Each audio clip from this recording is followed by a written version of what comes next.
আশ্চর্য, অন্ধ নাকি, চোখে দেখেন না?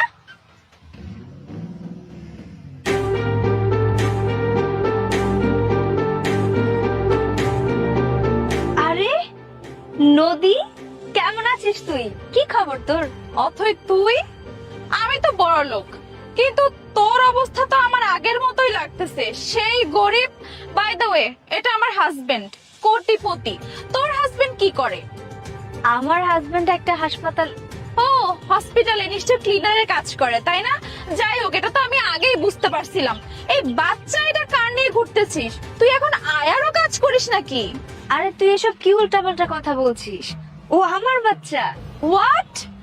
তোর বাচ্চা মানে? মাত্রই তো 1 বছর নাকি 1.5 বছর হলো তোর বিয়ে হয়েছে, এর মধ্যে বেবিও নিয়ে নিয়েছিস? মাই গড! হ্যাঁ, আমার বিয়ে হয়েছে তো বাচ্চা হবে না? বাচ্চা হবে, এটাই তো স্বাভাবিক। আর আজকাল বাচ্চা যদি ঠিকঠাক মতো কনসেপ্ট না করা হয় তাহলে তো অনেক সমস্যাও হয়, ফিজিক্যালি অনেক প্রবলেম হয়। আর সময় মতো যদি আমরা বাচ্চা না নিই, শেষমেশ গিয়ে দেখবি যে কোনো বাচ্চাও হচ্ছে না, আর তখন গিয়ে টেস্ট টিউব বেবি নিতে হয়। ব্যাস ব্যাস, শোন, এইসব কথা কারা বলে জানিস? টিপিক্যাল হাউসওয়াইফ যারা, যাদের না জীবনে কোনো এইম হয় না, কোনো গোল থাকে না, এই কথাগুলো না একমাত্র তারাই বলতে পারে। অবশ্য তোর লাইফের আর কি বা গোল হবে?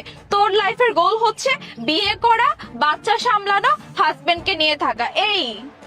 এছাড়া আর কি? নিজের চোখে তো দেখতে পাচ্ছ, দেখো না কত সুন্দর করে পায়ে হেঁটে চলাফেরা করতেছে, করলে একটা বাচ্চা নিয়ে।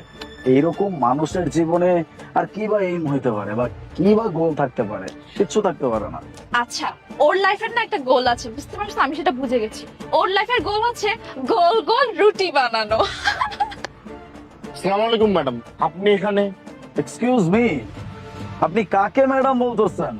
রাস্তায় একটা অসহায় মেয়ে তার বাচ্চাকে নিয়ে চলাফেরা করতেছে, তাকে এসে ম্যাডাম বলতেছেন, আবার তাকে সালামও দিচ্ছেন।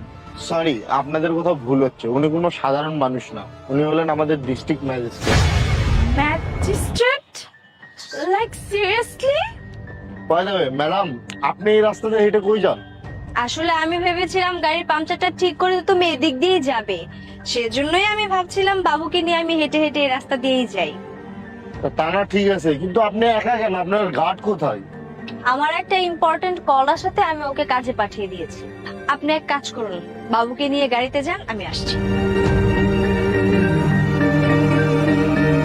কি ব্যাপার, তোদের চোখ এত ছোট হয়ে গেল কেন? মুখটা এত শুকিয়ে গেল কেন? তোরা কি ভেবেছিস একজন সাধারণ ঘরের বউ, একটা বাচ্চার মা, সে কি করে ম্যাজিস্ট্রেট হয়ে গেল? এটাই ভেবে অবাক হচ্ছিস, তাই না? অ্যাকচুয়ালি অথই, আমার না একটা মিসআন্ডারস্ট্যান্ডিং হয়ে গেছে। আই এম রিয়েলি সরি রে, আমি বুঝতে পারি নাই। It's okay. মানুষকে এত জলদি জলদি জাজ করাটা না ছেড়ে দে, তোর এই স্বভাবটা অনেক আগে থেকেই। বাই দ্য ওয়ে, আমি একজন মেয়ে মানুষ, আমি চাইলে সবকিছুই করতে পারি। আমি বাচ্চা জন্ম দিয়েছি বলে আমার জীবনে যে কোনো এইম থাকবে না এমন তো কোথাও লেখা নেই। যে করতে পারে সে সবকিছুই করতে পারে, সে বাচ্চাও সামলাতে পারে, ঘরও সামলাতে পারে, নিজের সংসারও সামলাতে পারে, আর তার সাথে সাথে ম্যাজিস্ট্রেট হয়ে পুরো দেশটাই সামলাতে পারে।